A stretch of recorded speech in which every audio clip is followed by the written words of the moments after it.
Welcome to Girls Love Diaries, because every heart has a story. Minsan, ang pag-ibig hindi nagsisimula sa unang tingin. Minsan, nagsisimula ito sa isang notification sound. Isang simpleng ting sa kalagitnaan ng gabi. Sa isang group chat na ang pangalan ay Midnight Clan 2.0, doon muling nagtagpo ang mga taong dating magkaka-textmate. Mga taong lumaki sa GM clan tags at late night confessions. Dati nauuna ang pangalan bago ang mensahe. Ngayon DP at scene status na ang labanan. Pero kahit nagbago ang panahon, may mga bagay pa ring hindi nagbabago. Tulad ng kaba, guys, gising pa ba? Ang boring. Isang simpleng chat lang yon. Isang random na reklamo sa madaling araw. Pero para kay Lex, hindi iyon basta mensahe. Tahimik lang siya sa GC. Madalas nagbabasa lang. Hindi pala comment, hindi pala react. Pero kapag si Sam ang nagchat-chat, palaging siya ang unang nagbabasa. Palaging siya ang unang nakangiti. Hindi nila alam pareho silang may dahilan kung bakit gising pa. Si Sam tumatakas sa nakaraan. Si Lex umiiwas sa nararamdaman. Sa group chat na puno ng asaran, memes, at goodnight messages na hindi naman talaga goodnight, may isang koneksyon na unti-unting nabubuo. Isang connection na hindi maipaliwanag. Sa bawat, kumain ka na? Ingat ka. Nakarating ka na ba? May lambing na hindi inaamin. Tahimik, maliban sa paulit-ulit na ting mula sa group chat nila sa Midnight Clan 2.0. Sam, guys, gising pa ba? Ang boring. Tahimik lang ang iba sa GC. May mga scene pero walang reply. Lahat busy sa kani-kanilang mundo, maliban kay Lex. Si Lex tahimik sa lahat ng bagay, pero hindi sa kanya. Nakita niya ang mensahe ni Sam at hindi niya maiwasang ngumiti. Hindi niya alam kung bakit, pero may init na dumampi sa dibdib niya. Tuwing nakikita ang username ni Sam sa screen niya. Lex, gising pa rin ako. Ano ginagawa mo, gising pa? Sam, na medyo nagulat na may nag-reply, hindi nakatiis. Sam, ikaw, bakit gising? Tahimik lang si Lex. Nag-react siya ng heart sa mensahe ni Sam. Para sa ibang tao, simpleng reaction lang yon. Para kay Sam, parang may kakaibang kiliti na dumaan sa puso niya. Sam, ganun ba? May mission ka ba sa gabi? Lex, mission? Wala! Gusto ko lang makita kung sino ang naiinip din. Hindi nila alam, sa bawat maliit na chat, may namumutawi ng unti-unting koneksyon. Sa bawat simpleng haha at emoji, may mga damdaming hindi pa nila sinasabi, pareho silang natatakot, pero parehong naakit. Ilang araw ang lumipas, naging normal na ang gabi-gabing chat nila. May memes, jokes, at kung minsan mga deep messages tungkol sa buhay. Pero parang may ibang level ang messages ni Sam kay Lex. Sam, Lex, bakit hindi ka nagre-react sa meme ko? Nakakalungkot. Lex, hindi lahat ng memes mo nakakatuwa. Sam, ano yun? Savage mode na naman? Lex, pero para sa'yo, baka may discount. Sam, ay talaga. Sigurado ka? Ethan, na matagal nang may crush kay Sam, ay nakasabay sa group chat. Ethan, uy Sam, bakit parang mas interesado ka sa memes ni Lex kesa sa akin? Sam, relax ka na Ethan, meme lang yun. Lex, huwag mo nang pansinin si Ethan. Wala sa level natin ang memes niya. Ethan, level mo? Ano ibig sabihin nun? Dito nagsimulang umusbong ang selosan. Si Ethan na dating confident sa sarili, biglang napafluster sa paraan ng simpleng chat ni Lex. Si Kyle naman, kaibigan ni Ethan, ay tuwang-tuwa sa gulo. Kyle, Ang drama! Girls, girls, girls. Hindi ko maintindihan kung bakit kayo masaya sa isa't isa. Sam, Kyle, wag ka na makialam. Lex, yep. Sa gitna ng asaran, memes at selosan, may maliit na spark na unti-unting lumalalim. Hindi nila pa alam kung saan ito patutungo. Pero para sa unang beses, hindi nila alintana ang gabing tahimik. At ang group chat na dati walang kwenta sa kanila, dito nagsimula ang kwento. Hindi sa bar, hindi sa school, kundi sa isang chat na puno ng notifications, memes, at reactions. Bored na talaga ako. Walang kausap, samang nagpadala ng mensahe. Bakit hindi ka matulog? Bukas may work ka. Lex ang sumagot. May halong biro. Ikaw bakit gising pa rin? Gusto ko lang makita kung sino pa ang naiinip, sagot ni Lex. May katahimikan sandali, tapos isang emoji lang ang dumating bilang sagot. Ang daming tanong mo ha, samang nag-type. Hindi naman lahat seryoso. Pero para sa'yo, special edition biro ni Lex at may kasamang heart reaction. Tahimik na nagbasa si Sam, ngumingiti sa bawat mensaheng dumadating. Hindi nila sinasadyang lumalim ang koneksyon sa bawat chat. Minsan, mga simpleng tanong lang tungkol sa pagkain o kung kumain na, nagiging dahilan para mag-smile ng matagal. Biglang pumasok ang dalawang lalaki sa GC. Uy, bakit parang close kayo ngayon? Ano nangyayari? Ethan ang nagtanong. Relax ka, meme lang yun, sagot ni Sam. Level mo ang memes niya, ha? Ethan ang medyo napapikon. Tigiran niyo na yung drama? Meme lang talaga. Wala kayong alam. Lex ang nagbiro. Pero halata ang selos sa mga mata ni Ethan. Sandaling katahimikan, may mga mata na nagbabantay, may pusong naiinggit, pero hindi nila alam na sa likod ng simpleng haha at emojis, may unti-unting pag-ibig na lumalago. Ngunit sa bawat kilig at tawanan may lumilitaw na tensyon. Ang dalawang lalaki na hindi matanggap na may koneksyon na hindi para sa kanila ay nag-umpisang magplano. Hindi malay, isang maliit na issue sa GC ay pwedeng maging malaking gulo.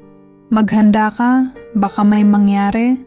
Isang mensahe ang dumating mula kay Kyle at kaagad na na-delete. Tahimik na nagbasa si Lex. Alam niya kung sino iyon. Alam niya rin na hindi niya pwedeng ipakita na naalarma siya. Ngunit sa gitna ng lahat, may maliit na init sa puso na hindi niya kayang itanggi.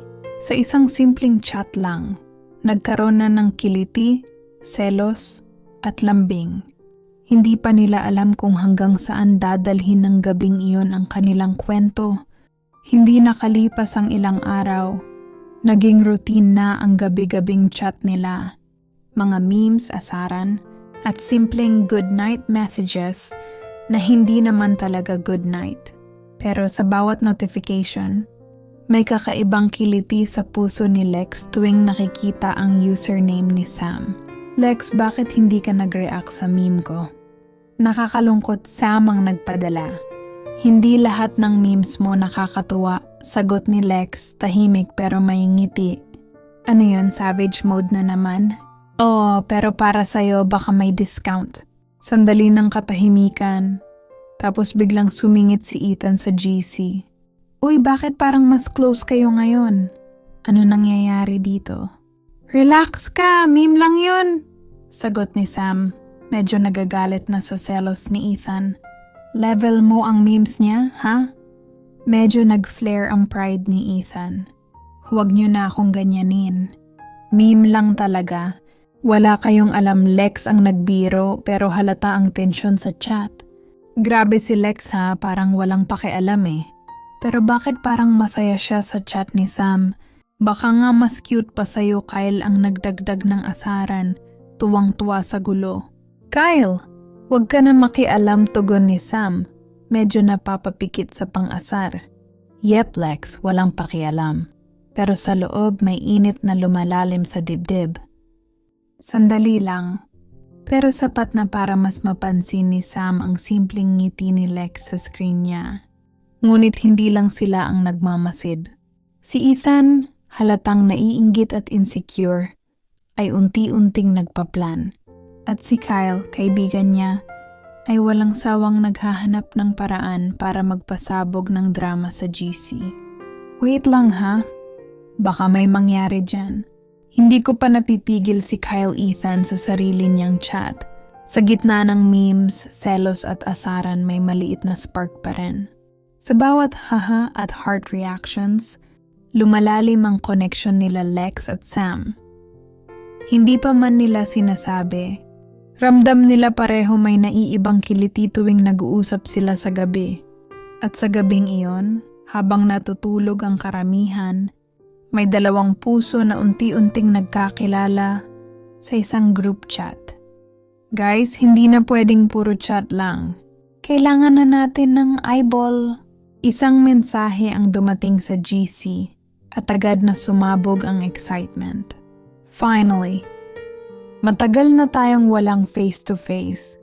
Grabe, medyo kaba ako ah. Anong suot natin? May theme ba? Dapat casual pero cute. Alam nyo na parang may style. Tahimik si Lex, nagbabasa lang sa screen habang nakangiti. Hindi niya inamin, pero medyo kinakabahan siya. Lex, kumusta? Excited ka na ba? Isang mensahe mula kay Sam ang dumating. Excited, pero medyo nervous din. Hindi mo kailangan ma-nervous basta nandyan ako. Ang simpleng sagot na iyon ay nagpa-flush sa cheeks ni Lex kahit hindi nila nakikita ang isa't isa. Samantala si Ethan ay halatang nagbabantay sa chat. Uy, bakit parang mas close kayo ngayon? Kakaiba ang vibe ni Sam sa'yo, Lex. Relax ka, Ethan. Meme lang yun, Lex, nagbiro pero halata ang tension sa chat. Grabe si Kyle, baka gumawa ng gulo sa eyeball. Alam mo na yan, sagot ni Ethan. Sabik na subaybayan si Lex at Sam. Sandali nagkaroon ng brainstorming. Sana nga ba ang venue? Coffee shop ba o park? Coffee shop, mass safe, may wifi at aircon. Sakto, makakapag-selfie tayo. Lex, tutulungan kita pumili ng outfit. Bakit ba palagi kang nakakaisip ng ganun, Lex? Halatang natatawa sa message ni Sam. Promise, casual lang pero maganda ka. Okay, fine. Pero ikaw rin ha. Habang abala sa paghahanda, hindi nila namalaya ng excitement at kaba na sabay na nararamdaman. Sa GC, may mga memes at heart reactions na nagpapaalala sa kanila ng maliliit na kiliti at lambing na hindi nila maipaliwanag. Guys, countdown na! 3 days na lang! Excited na ako, Sam? Me too, Lex. Sa bawat chat, lumalapit sila sa isa't isa nang hindi pa nakikita. Sa bawat paghahanda, unti-unting lumalaki ang anticipation. Hindi lang ito basta eyeball. Ito ay unang hakbang para sa mas personal na connection. Hindi pa man umabot ng gabi, ang buong GC ay buzzing na sa excitement. Guys, ready na ba kayo? 30 minutes na lang. OMG, excited na ako. Kaba din. Relax lang, everything will be fine. Si Lex ay nakatingin sa salamin. Maingat na inaayos ang buhok at damit. Medyo kinakabahan. Pero may ngiti na hindi niya maalis sa mukha tuwing naiisip si Sam. Lex, look at you, mensahe ni Sam. Shh, baka makita ng ibang tao, sagot ni Lex, halatang natatawa. Sam naman ay abala rin sa paghahanda. Pinipili ang outfit na cute pero hindi over. Sa bawat selfie na ipinapadala niya sa GC, may mga heart reactions mula kay Lex at ilang memes mula sa iba. Pagdating sa venue, ang coffee shop ay puno ng mga kabataang naghihintay. May mga tawanan, selfies, at konting halakhak sa excitement. Guys, finally! Sigaw ni Chai pagpasok. Ang dami nating napag-usapan sa chat. Pero iba pala kapag harapan, sabi ni Bea. Tumatawa. Lex ang unang nakakita kay Sam sa entrance. Sandaling huminto ang oras sa kanya. Hindi niya maalis ang tingin sa ngiti ni Sam. Lex! Over here tawag ni Sam at agad naglakad papunta sa kanya. Hi! Sagot ni Lex, medyo kinakabahan. Excited ako sa araw na ito, sabi ni Sam. May halong kiliti sa tingin. Hindi nakalipas ng ilang minuto, napansin nila na sina Ethan at Kyle ay nakatanaw mula sa ibang table. Halatang naiinis at naiinggit sa bonding ni na Lex at Sam. Grabe. Close na sila pabulong na sabi ni Ethan kay Kyle. Wait lang. May plano akong gawin, sagot ni Kyle. Halatang gusto gumawa ng drama. Pero sa kabila ng mga selos at plotting, hindi maikakaila ang lumalalim na koneksyon ni na Lex at Sam. Sa bawat tawa, bawat simpleng touch sa kamay sa selfie, unti-unting nararamdaman nila na may mas malalim na nararamdaman kaysa sa chat lang. Lex, gusto mo ba ng coffee? Tanong ni Sam habang hawak ang 2 cups. Sure, at salamat, sagot ni Lex, may halong kaba at kilig. Sa unang araw ng eyeball, natanto nila na hindi lang sila basta nagkakilala sa GC.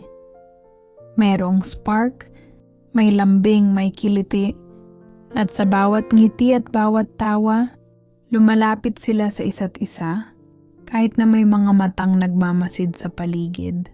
At kahit may konting drama sa paligid, isang bagay ang malinaw. Ang gabing iyon ay simula ng isang mas personal at mas exciting na kabanata sa kanilang kwento. Matapos ang unang eyeball, hindi pa rin mapigilan ng GC ang asaran. Grabe, ang dami niyo na talagang selfies, mensahe ni Kyle. Halatang gusto maghasik ng konting gulo. Relax ka na, meme lang yon. Sagot ni Sam, halatang annoyed sa pang-asar. Hindi lang meme yun ha. Nakikita ko si Lex na lagi kang tinitingnan, sabi ni Ethan. Halatang seloso. Lex na nakatingin sa screen ay medyo napangiti. Tingin ko lang mensahe niya. Haha, tingin lang. Parang iba ang vibe niyo, Chai. Excited sa drama. Sam. Lex. Seryoso, kahit sa chat lang ang saya mo. Lex, ikaw rin? Ethan at Kyle ay nag-uusap sa isa't isa. Halatang nagbabalak ng plano. Hindi ko pa rin matanggap na close sila, Ethan. Relax ka. Gagawin natin ang paraan para magkaroon ng konting gulo, Kyle. Pero kahit may plano ang dalawa, mas lalong lumalalim ang koneksyon ni na Lex at Sam. Sa bawat simpleng chat, heart reaction at emoji, mas nararamdaman nilang hindi lang sila basta kaibigan sa GC. Ilang araw ang lumipas at muling nagkaroon ng maliit na meet-up ang clan. Lex, ready ka na ba sa challenge namin? Tanong ni Sam habang may dalang maliit na game sa kamay. Challenge? Ano to? Sagot ni Lex. Medyo kinakabahan pero excited. Kung sino ang pinakakilala sa atin. Panalo, sabi ni Sam. Nakangiti. Habang naglalaro, halatang ang bawat galaw at tawa ni Lex ay pinapansin ni Sam. Lex, aba ang galing mo. Sigaw ni Sam. Hindi mo alam kung gaano ka naman ka-cute, sagot ni Lex. Medyo nahihiya pero halata ang kilig. Sa kabilang table, sina Ethan at Kyle ay nakamasid. Grabe na, parang mas close sila kaysa dati, sabi ni Ethan. Plan B tayo. Kailangan nating gumawa ng kaunting drama, Kyle, sabik. Ngunit sa kabila ng selos at plotting, mas nararamdaman ni na Lex at Sam na may kakaibang spark sa pagitan nila. Minsan isang simpleng touch sa kamay, isang maliit na push sa laro, sapat na para tumibok ang puso ng mas mabilis. Lex, seryoso, masaya talaga ako sa'yo, sabi ni Sam. Mahina pero malinaw ang damdamin. Sam, pareho tayo, sagot ni Lex.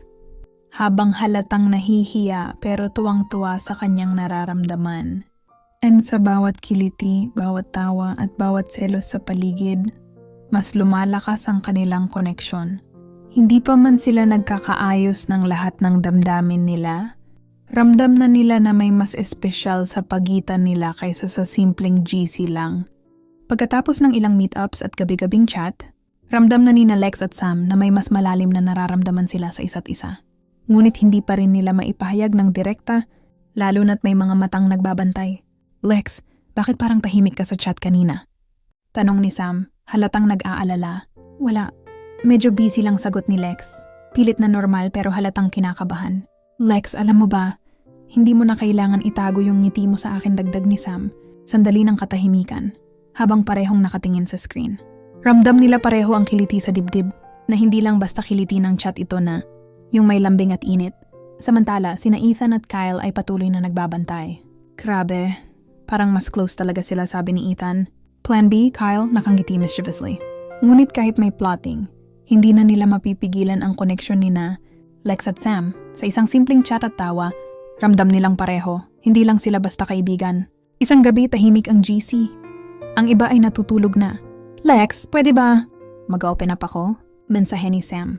Sure, ano yun? Sagot ni Lex, tahimik at excited. Alam mo, matagal na kitang gusto. Hindi lang sa chat, sa lahat. Sa'yo talaga. Lex, Sam, pareho tayo. Sandali ng katahimikan, tapos biglang dumating ang reaksyon ng puso sa chat. Finally, Chai.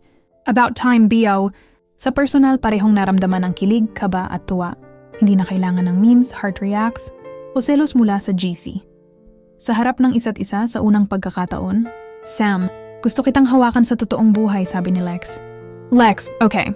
Gusto rin kita, sagot ni Sam. Halos hindi makapaniwala sa nararamdaman. Ethan at Kyle ay natigilan. Hindi na nila maipigil ang katotohanan. Subalit hindi na ito mahalaga. Ang mahalaga ay ang dalawang pusong natagpuan ng isa't isa. Hindi sa unang tingin kundi sa isang chat na unti-unting lumalim. At sa huling mensahe ng gabing iyon sa GC, Guys, kami na Lex. Finally. Congratulations, Sam. Sa kabila ng memes, selos, asaran, at maliit na drama, nanalo ang pag-ibig. Hindi sa bar, hindi sa school, kundi sa Midnight Clan 2.0 sa isang group chat, sa mga simpleng mensahe, sa mga ting ng notification. Nagsimula ang pinakatotoong kwento ng pag-ibig. Minsan, ang pag-ibig ay hindi nakikita sa unang tingin. Minsan, nagsisimula ito sa isang simpleng chat. Minsan, nagsisimula ito sa isang notification sa gitna ng gabi. Don't forget to like, share, and subscribe. Kung kinilig ka sa kwento, suportahan mo ang channel na ito para sa mas marami pang woman love stories sa Tagalog. I-click ang subscribe button at pindutin ang notification bell para hindi mo ma-miss ang susunod pang mga kwento na puno ng kilig, drama at totoong pag-ibig. Ang bawat like, share, at comment mo ay malaking tulong para makagawa pa kami ng mas maraming kwento na magbibigay inspirasyon at representasyon sa WLW community. Maraming salamat sa pakikinig at tandaan, hindi huli para mahalin ang taong para sa'yo,